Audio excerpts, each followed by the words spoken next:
Welcome to the Making It podcast. I'm your host, Kyler Miles, and on this show, we interview guests about their journey of making their dreams a reality.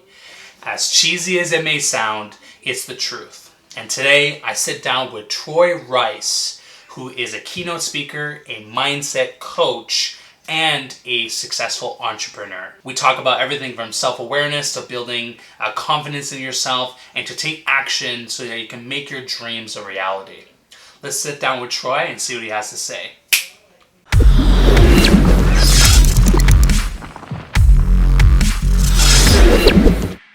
Welcome to the Making It podcast. I'm your host, Kyler Miles. Today, I have the amazing Troy Rice, keynote speaker, entrepreneur, father of three, husband. I don't know how you do it all. How you doing, man? Good. You know, the best that we can do in these times, for sure. Yeah. How are you doing with those three kids? Are you homeschooling them, or are they going to a private school, I believe you said last time? Yeah, and what's interesting is because they're going to a private school, their schoolwork counts. So their teachers have been working diligently to create online programs on the fly and then providing assignments for us to homeschool. And so we're dabbling in the parents as homeschooling practices right now with work-life integration. And even though I speak in schools, it's not the same. I mean, to teach a 7 and a 4-year-old at your kitchen table is definitely challenging. Yeah, I don't know about you, but sometimes like you have to keep them on track. Like I have a 10-year-old, right? And just one, I find is hard between the two of us, between my girlfriend and I, and managing that. So hats off to you for having three. Yeah, and I have to actually put a lot of thanks to my wife because she's incredible at coming up with different types of activities. I'm kind of like the specialist, I guess you would call it. Like I like to do all the crazy type learning activities, but she's the one that really hones on the math and the curriculum type stuff. And she even built like this elaborate reward system thing with points with kids to keep them engaged. And so she's doing an incredible job. Yeah. My girlfriend's in the same boat. She made this color coded schedule by the 30 minutes, like, okay, hour work, 30-minute break, hour work, 30-minute break until almost 5 o'clock. So it's like, it's crazy. So yeah, hats off to them, honestly. I mean, they need that. They need that routine. You know, we always think that we're trying to give them something different and that they think it's cool. Mm-hmm. But most of the time, like they need that routine, especially as young. So. Totally. Well, to get some context, a lot of the times what I try to get out of this podcast is I try to inform, inspire, and impact people through their stories. And what I've been doing so far, I've been sharing with my audience kind of my story of becoming this creative, coming from a 9-to-5 desk job in a sales environment, not super, super happy. And then wound up discovering kind of like my purpose, my passion. And now I work, after 5 o'clock, I'm still at my desk editing videos and doing all sorts of stuff. And it brings me all this happiness. So, maybe we could take a step back, introduce yourself a little bit and go back into a little bit of your process and why you think this is a good fit. Yeah. And so it didn't start with entrepreneurship for me. I did the corporate world for a long time. So I like to back up to even my childhood because that's kind of what shaped my life. And I think sharing the perspectives of how I got to where I was and then where I'm at now actually started when I was a kid. And so when I was in elementary school, I grew up with these huge Coke bottle-like glasses because when I was born, I had 2 lazy eyes and I couldn't see. And what happened was I was bullied a lot when I was a kid. I would step onto a bus or in a school and have people knock my glasses off my face, call me names, step on them. And just imagine like a kid stepping onto a bus or in a school and not being able to see. Like my world was completely shifted upside down almost every day. I felt unsafe. And what's interesting is I soon realized that being bullied as a kid kind of helped me lead a life of validation. And what I mean by validation is I would find any moment as a kid and even into my adulthood to feel safe in every moment, whether that means always doing something that somebody else tells you to do, always doing the best and the right thing, never really doing what you care about, but doing what appeases others. And so what I ended up doing is going on to college and I initially started communications, which is what I primarily do now. But I got fearful at a one-on-one public speaking class, abandoned, and then because naturally somebody told me I was good at math when I was a kid, I went and got a finance degree. Spent the better half of 8 to 10 years in a finance and accounting type role until I slowly got a glimpse of what I truly cared about, where I slid into a strategy analyst role and was building culture programs for a $2 billion company. So we built a Mm. talent development program, a leadership development program, work-life integration. So it was a company that always mandated that people came into the office 9 to 5, sat at their desk, never worked from home. And so Mm. we had to like Wow. build the entire mindset and model, and then pitch it to leadership to try to get them to think about even allowing people to work at home once a week. And so I had the opportunity to build a leadership foundation, really work on my skill sets, but actually hit a point of depression. And how that happened was I was getting up every day, going to work, and it wasn't even like I didn't have mild success. I did. Like I was making good money. I have an incredible family, like you mentioned. But at the end of the day, like I just felt unfulfilled. Like I was not living my life blueprint. And Mm. so at one point it just hit me super hard where my back was up against the wall and I completely had a breakdown and I didn't know where I was going to move to next. And I credit my wife a lot for helping to pick me up and dust me off. She's the very direct style person that will tell you how it is, and that's why Mm. we're so good together. But she said, you have always said yes to everything, and saying yes and working hard has got you to where you are now. But I can tell that you're not happy, and when you're not happy, that it not only impacts you, but it impacts our family. And I can tell that your head's not in the right space sometimes when you're here. You're an incredible dad, but you just seem depressed. And I was. And so it took a moment of uh, time to myself for gratitude and meditation, and then writing out what I think my life would look like if I did something I loved every day, and Mm. basically designed my own blueprint. And what that looked and felt like was agriculture and education. Agriculture because my wife and I are extremely passionate about the food that our kids eat and ourselves. And we see how it's extremely difficult today with all the convenience around food to build poor habits, even in the Mm. home and at school. And I wanted to do my part and giving back and helping out. And so that's why we created this agriculture company that supports the farming communities and running viable farms. And then the speaking is to go back and share my story, which I internalized for 20 years without talking about it. And what I talk about in schools is perspectives of bullying, which is if we could just ask better questions versus just disciplining and shunning and shutting out people when it comes to situations of bullying. If we could understand that the victim and the bully themselves both come from the same place, which is insecurity, then we can ask better questions to understand. And instead of building a life of validation for somebody that's a victim and building a life of validation for somebody that is a bully that is always trying to fit in or try to grow in their journey after bullying, we can get better and understand what their actual makeup is, their worldview. And the best story that I share in schools, and I think that resonates with most kids, is that when I was in elementary school, I was bullied by somebody that I actually ended up dating in high school. And that concept would seem just strange because Yeah. you would think that I would completely distance myself, get angry, hatred, whatever it is, Mm. even have his family and parents do the same thing towards that person and their family. And I ended up dating her because I knew she had a kind heart, that she wasn't born with an angry heart. And what I ended up finding out is she had a difficult home life. She had a dad that was verbally abusive and a mom that wasn't around as much. And because of that, she felt like putting down others made her feel safe. And so I go into schools and talk about asking better questions. And then I Mm. couple that with habit change mixed with leading with a growth mindset, which is truly designing your own life and finding out what your core values are and designing your life around that. Wow, man. What an incredible journey, honestly. Like, I share the bully experience with you. I'm dyslexic, so I had troubles reading as a kid. And at least what I remember, it wasn't as well known when I was growing up. So it was more like, oh, he's just, I got called stupid a lot. And that really stuck with me. It was a chip on my shoulder. How do you think being bullied as a kid, not being able to see, how do you think that resulted in your success, in the corporate setting? Like you talked about being a yes man. Do you think that internally you just wanted to be liked?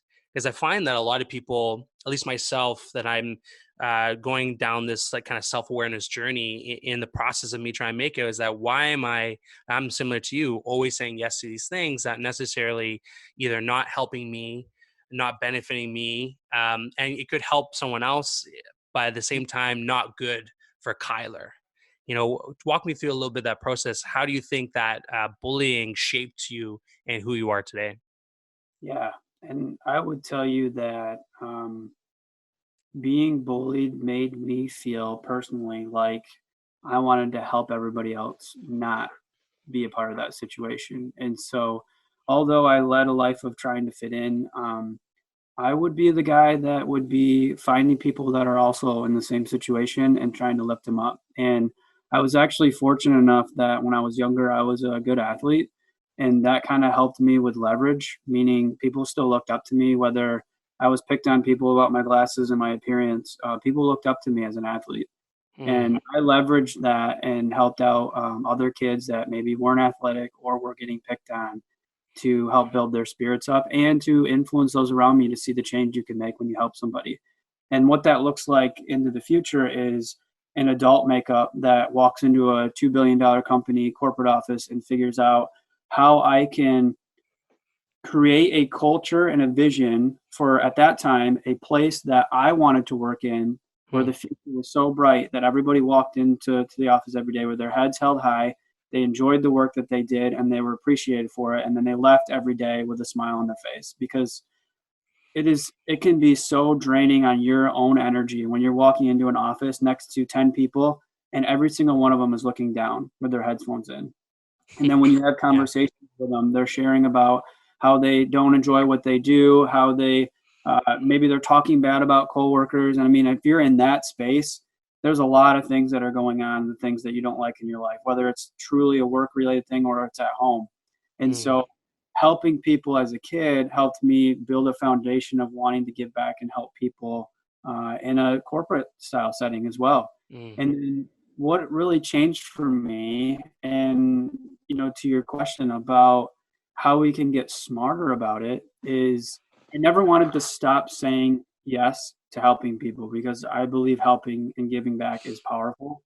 What I truly wanted to do was understand what is most valuable for me to focus my time on, because when you are able to give your best self is when you're able to provide the most amount of value for somebody else. And if I'm saying yes to everything that don't necessarily align with ways that I could be my best self, then I'm actually doing a disservice than I am helping.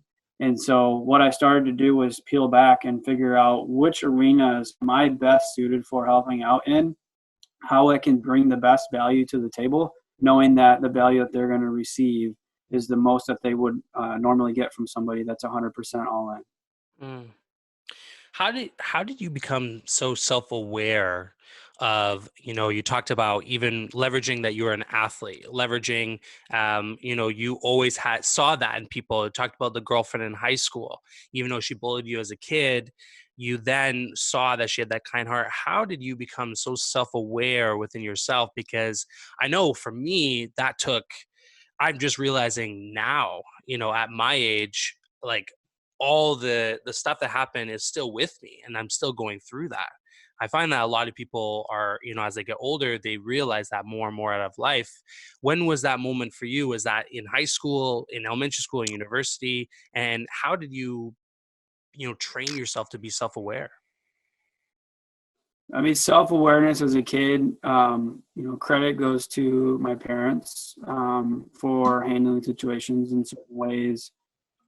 The other interesting part is it's not a good thing to do without talking about it, but the concept of like taking pain and internalizing it to a certain point helps you reflect.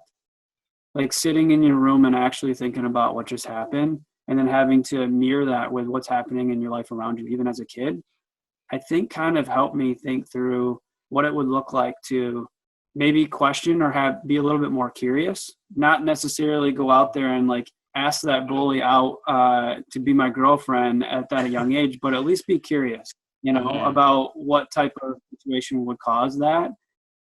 But then being able to talk about it would be something that I would at least give advice for people that do a lot of self-reflecting, because I was somebody that took that pain, and my parents would be ones that would say, all right, well, we're going to reach out to the teachers and do this and that. And I would be the kid that said, don't do anything.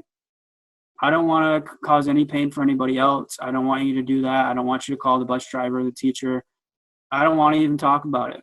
And that's kind of how I led my life for 5 years. And I don't advise that, because what I ended up finding is like I would take all those feelings, and according to, I have a naturopath doctor in addition to a physician that basically told me that I had so much feeling and pain next to my heart, and she couldn't tell me exactly where it was coming from, but she could feel it.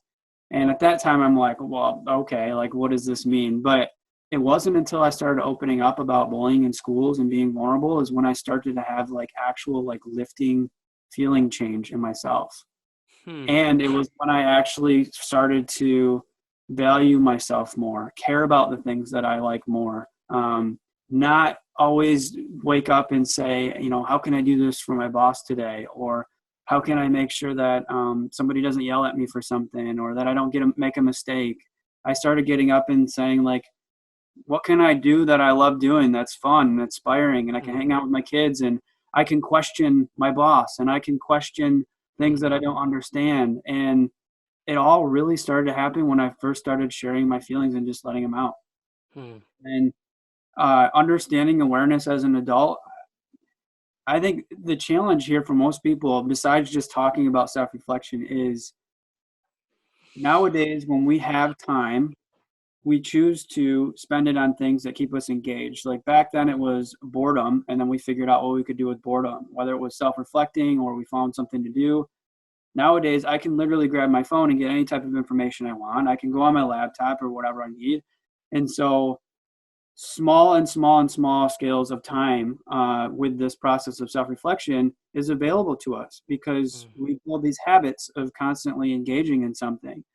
And so it wasn't until I said, I'm going to truly dedicate time to myself, no phone, in a room, at least 5 minutes, don't know anything about meditation or practicing, but at least just sit there with my own thoughts, is when things started to change. And now I have a practice of doing that. I do hot yoga in the morning that kind of kickstarts and keeps me accountable for that. Awesome. It really changed my life. Wow. Let's look back. So you're an entrepreneur. You focus on, again, healthy eating, having a healthy life, and education. And you've discovered how those things are a big part of your life, you and your family. What advice do you give to these kids, knowing that it stems from a lot of the times with our audience is it starts when they're a kid, these chips on their shoulders that carry out through their adult life. So how do you, or let me backtrack, what do you say, what advice do you give to these kids to kickstart that journey, that process early, in order so they can figure out what they're meant to do, figure out that purpose, that fulfillment? Yeah. For the one thing that I talk about that's coupled with any type of mindset practice, I mean, we could throw around things like character and grit and gratitude and things like that, but the foundational level is habits. And what I mean by that is if you don't build in a good habit system, and by system, I mean we are decent at, when we get older, we get decent at developing goals, whether we have a coach or someone that shows us what that looks like.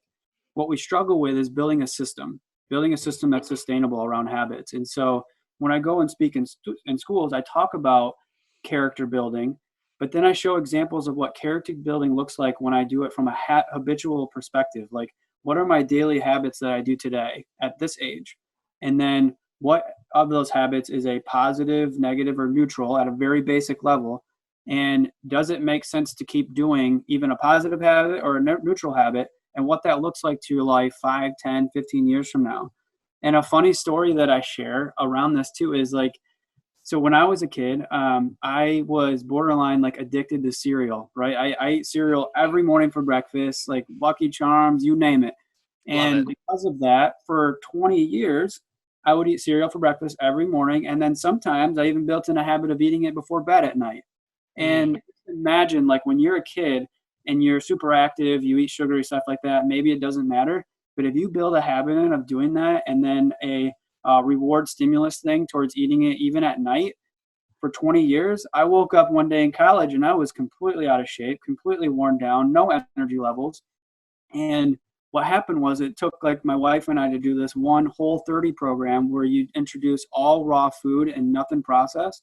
And then you introduce everything that you eat back in to understand how it impacts your body. And I learned that dairy and more specifically milk ended up causing me a lot of problems and digestive mm, problems. And you cut out milk, then all of a sudden cereal becomes obsolete. And so I yeah. started eating less cereal. And then what's interesting that I share is, and this happens to all of us, we introduced almond milk in the fridge, and all of a sudden I started eating cereal again because there was a substitute for it. And then I had to remove almond milk out of the fridge so I wouldn't revert back to my old habits. And so I share that story because cereal is something that people can jokingly relate about, like whether it's Hmm. Pop-Tarts they eat in the morning, cereal, whatever it is. But what you do today at age 12 will Hmm. actually impact your life as you go through your journey. And so the exercise that I get them to understand where their best values are is I take them through this exercise where they understand two core values that they have, two whys related to those core values, and then at a basic level, a vision and fear. And basically, it is, what do I care about in life, even if it's today? Why do I think I care about that? And then what would it look like to do something that's related to those things that I care about the rest of my life? And then the biggest piece is acknowledging that fear, because the number one reason why we choose to do nothing or we choose to not stick with it is because we're afraid. And the concept I walk through is like, if you want to be an entrepreneur and run your own business, then your initial thought could be, I need capital, or I need money, or I know this particular piece of the business, but I don't know this skill. And so how would I be able to grow a business without that skill? I don't know marketing, but I can build something. And so what happens is you fixate on that and then you never move forward. Instead of saying, all right, I acknowledge my fear of growing in a skill set. I acknowledge my fear in potentially needing money to grow my business. By acknowledging that, then I can ask a better question, which is, I don't have that skill, but somebody else does. I don't have that money, but somebody else does. And all of a Mm. sudden, you start breaking down your fear into leveraging resources. And so I walk through this entire model with them. Ultimately, they get to, if they want to pursue it, the back part of that is building a goal system or a habit system around what it looks like to build towards that designed life plan. Wow. That's cool. Honestly, I'm writing some of this down because I like what you said about building a system, right? We always hear about building habits, having goals, waking up and journaling and taking a cold bath or all these kind of hacks to help you hack life, when the reality is you're putting in um, daily and weekly like a system in place that is always continuous, never ending, to make sure that you are able to do what you need to do and want to do. Yeah, the one powerful example I could share is like, let's say you want to start exercising, and let's call it running. Instead of saying, I want to start running, so I'm going to set a goal and I want to run one 5K in the next few months, and I'm going to start building up to it. That's a goal. But what happens is if you set a goal just in that fashion, then you get to that goal, and what happens is people achieve it, and then you go back to nothing, unless you're somebody that's truly driven and says, "Oh, so that was great, that felt good. I'm going to move on to a 10K." But most of us don't do that. So Mm, the best way to build a goal system would be to say, "I want to become a runner," and you circle becoming a runner, and then the outskirts of that are the habits or goal systems that help support that, which is to be a runner, which means that I need to have my workout clothes in a way that is so easy for me to put on. I need to have my shoes right next to the door, so literally I have to trip over them if I choose not to run a certain day. I'm going to build in a habit of at least 10 minutes of running a day, and then that might lead to a 5K or then a 10K or whatever. And so you have this web of all these different habit changes and goals that are subjective around running, the concept of running. And all of a sudden you wake up one day, 6 months to a year later, and all of a sudden you're a runner, and it's just a natural habit for you to get up and want to go for a run. Let's jump into how you applied this with your life. You talked about how you went from the corporate setting, right, to your own business. Were you one that jumped right into it, or did you build these habits around kind of like on the side, on free time? Like, when did you do that, or did you do this before jumping into it, or did you learn this afterwards? Afterwards. And so what I like to share is, I think there's two mindsets out there, right?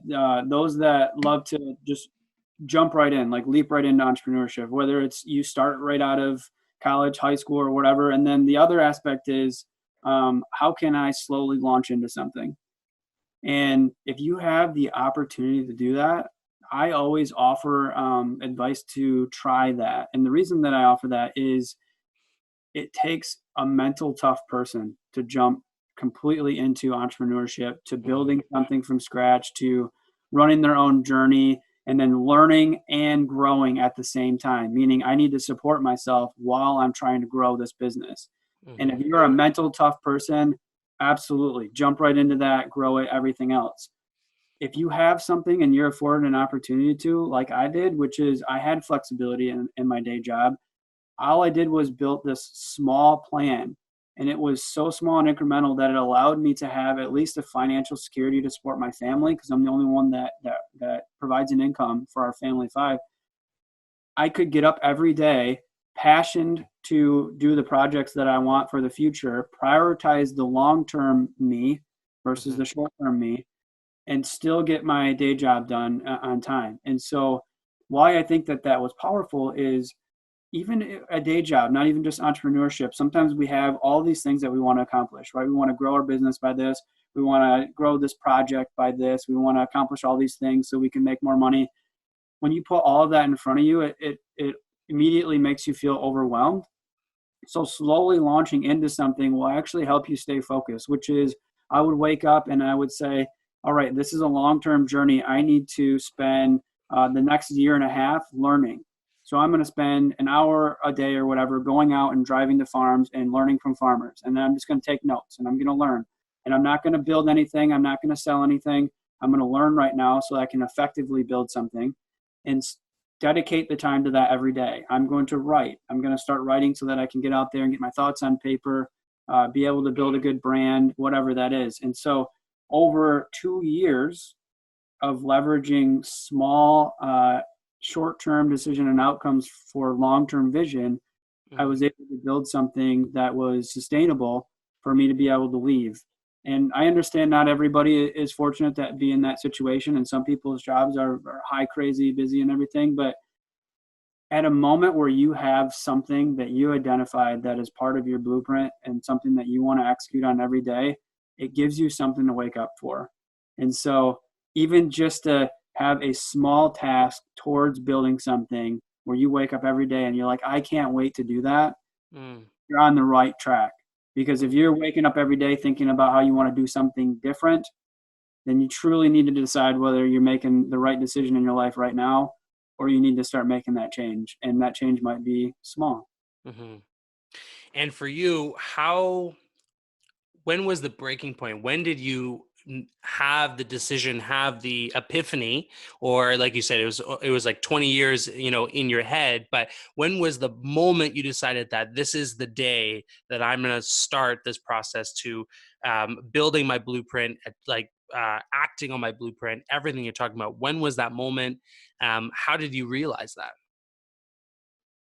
It took a couple of pushes. And so, what that looks like is, at the corporate job, um, although I was making good money and creating all these programs, um, I think a lot of people fall into this trap, which is, if you work for a corporate company that has these rating scales, these pay scales, and everything, you get a number tag to you. And most of us inherently know that when we join a large organization, you become a piece of the pie, right? You become just a puzzle in a large scheme of things. Most companies are hierarchically, so that you end up parting that journey. it took 2 pushes for me to kind of get to that breaking point. Like I had mentioned, I had been leading that life of like unfulfillment and depression, but I kept getting up every day and just putting in the grind and doing it until I had basically the company tell me the exact same thing 2 years in a row. First Mm, year was, I created helped lead the work-life integration program, impacting 700 employees, um, and rating myself in this rating system of 5 because I felt like I made tremendous impact to the organization. And then to sit in a performance review with my manager and have him tell me that he doesn't really care about that kind of stuff, and that that's not what my job is, and that he doesn't know what a 4 and a 5 is to be able to give it. And I mm, would just sit there and I'd be like, all right, there's naturally you get mad and angry mhm. and frustrated, and I Of ended up course. storming out of the room, and blame and shame and all that was in play, right?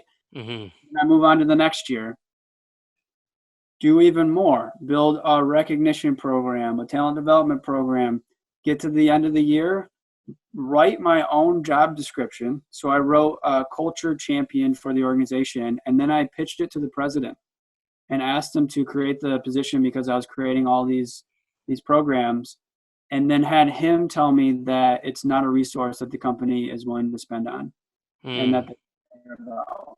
And so I bet they would now. year one under supported by management, and then year 2 is at the very top level basically telling me that it's great that I'm willing to expand all this effort ancillary in addition to my strategy analyst job, but I'm not willing to open this up for you. And then I did the same thing. I went through this shame and blame, like I can't believe the organizations do this, all the thing that I put in, ultimately got to a point where I realized that it was me. And what I mean by that is I was sitting in Florida on a vacation trip with my brother-in-law, and I look up to this guy because he founded a company called AdThrive, and it's a company that focuses on helping professional bloggers monetize their Mm, pages. And just as really good person, successful entrepreneur. And I was just sharing all my pains, blaming everything. And he said, why are you waking up every day waiting for somebody else to validate your life? mm, And it took me a minute, and I sat down there and I just reflected for a second, and I'm like, he's right. The problem is me.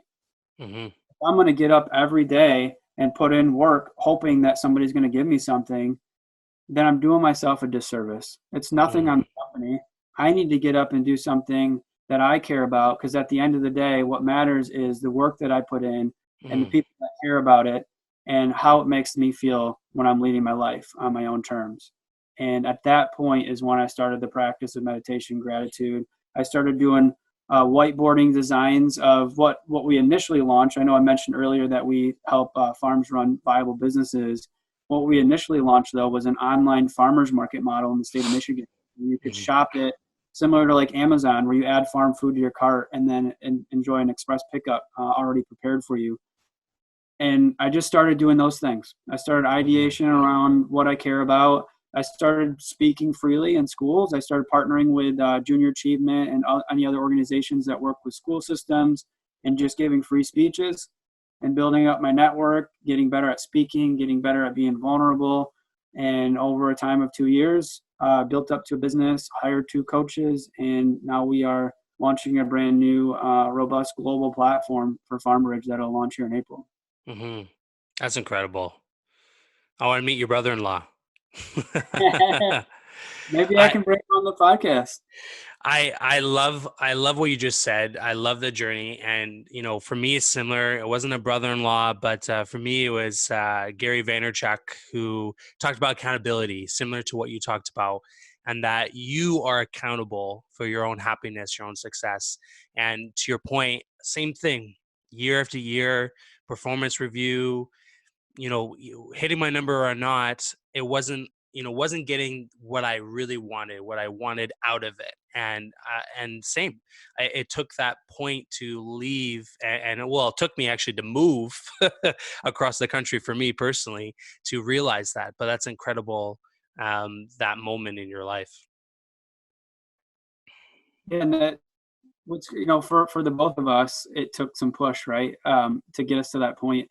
Why I talk in schools is because I'm hoping to inspire kids to not get to that point, and that the challenge that they should have in life is the challenges within their own design of their life. Like, how do I grow something that I care about, and what are the challenges associated with that in the marketplace for myself, family, integration, things like that, but not going down a path that is not what they want for 10, 15 years, and then having to basically scrap everything and start from scratch. That's Mm, that's what I don't want kids to do, and that's why I speak in schools. Sometimes as early as like fifth grade, but wow. most important, middle school and high schools, because that's when they're starting to first realize maybe a skill set they have, or something that they care about. Hmm.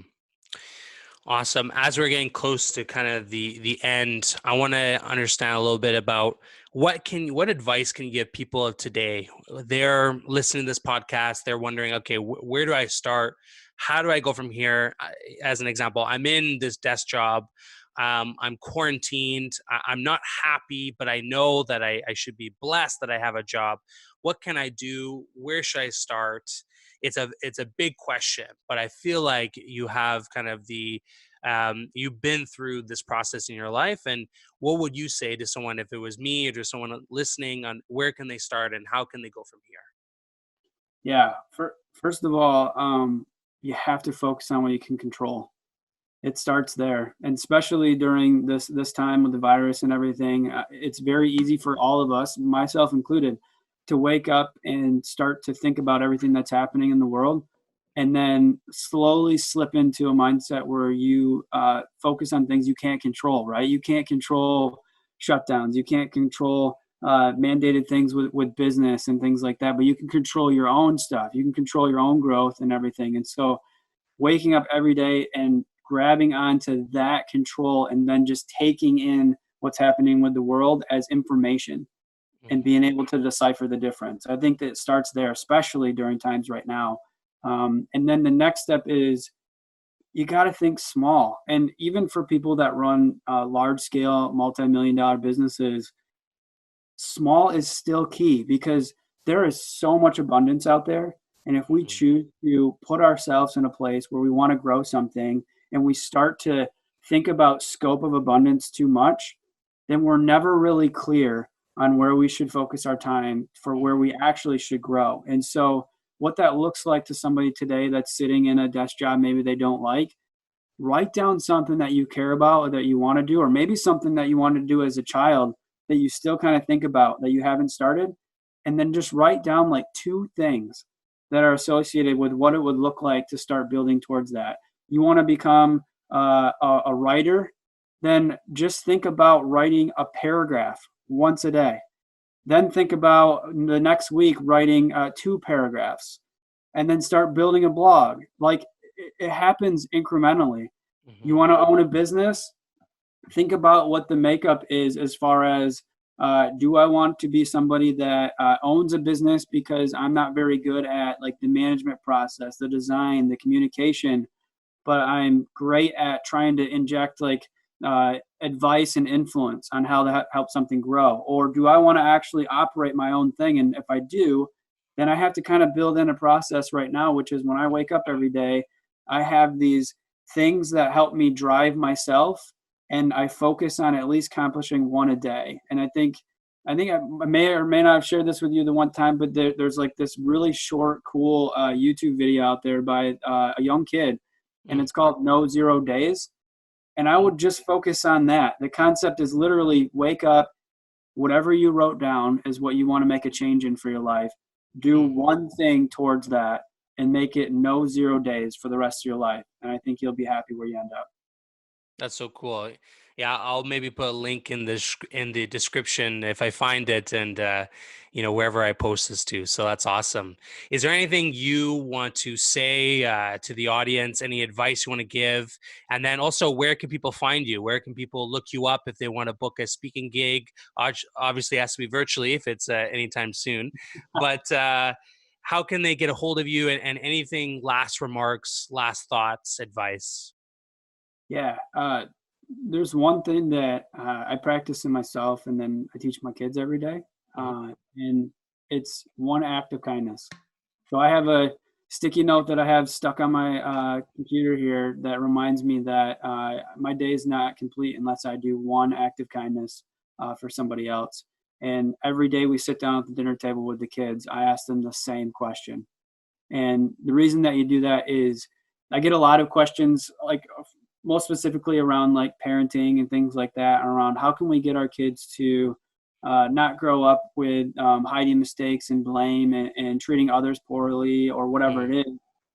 And I always land on one act of kindness, because if they wake up every day before they complete their day and they do one thing to help somebody else, then they're at least in a mental state of helping somebody with gratitude. And that immediately changes any other feelings they have, angry, aggression, depression, whatever it is, it changes it in that moment. And if you build a practice on that, then I feel like it helps build that character. So one act of kindness is something powerful that I do. And then where you can find me, I have my own personal website. If you're curious on what I write about or speak about, it's troy-rice.com. And then our platform is farmbridge.com if you're curious about agriculture space, and that's BRIGGE. It's an old English version of bridge, so there's some uniqueness there. But like you mentioned, I'm not traveling anywhere to speak right now, but if you are curious and just having conversations or anything, I'm always down for a Zoom call or video call or anything like that. So please reach out to me anytime. Awesome. Troy, thank you so much. Your act of kindness is, I love it. You're helping me, you're helping our audience. I think you'll impact someone with your story. I know I've learned a couple things. I wrote down some notes in front of me. You can't really see, but I'm going to take some of your advice and try it out. Maybe in 30 days, I'll let you know how it goes. My small change, and then the small change as I move down the line of the year. So that's awesome. Thank you so much. I'm just curious, what does this say behind you? Is this "you're awesome"? You're what? Yeah, so I always have this post. So just a tiny backstory, which is Seth Godin. If anybody's familiar with who Seth Godin is, a well-renowned marketing guru, wrote a lot of books. He created a program called the Alt MBA, which I was fortunate to participate in. And throughout the Alt MBA, a lot of it is like Zoom-led discussion calls, group calls, cohort groups. So I created this poster back then, but then I share it with podcasts and everything. And all it says is, "You are freaking awesome." And it seems so simple and it puts a smile on your face, but literally, like, we can go through our whole days with grinding out work, spending time with family, whatever. And we get to the end of the day and then we go to sleep and then we get up and we do it again. Just stop and remind yourself how freaking awesome you are. And type of physiology that puts back into your body. And so I advocate for that. I also advocate for high fives. I think high fives are awesome. Virtual high five. Virtual high five. I do something similar. I grew up playing rugby, and we also, and if you are any team sport, you always do a cheer. You always get excited right before the game, and you always get pumped. And as silly as that sounds, like I do that. Like I haven't been doing it lately, and I should. And I think I'm gonna get back into that. But I literally psych myself up for the day. And it does, it gets your blood boiling, and you can't really scream if it's like 6-7 a.m., but you can look yourself in the mirror and get excited any way you want. Either it's high-fiving, "You're freaking awesome." But I love that. Troy, thank you so much for coming on the show. Again, reach out to Troy on LinkedIn. He's on all social channels, I believe, and his website I'll put in the description of this episode. Thank you so much. This is the Making It podcast. And we're signing out. Thank you, Kyler. Thank you, buddy.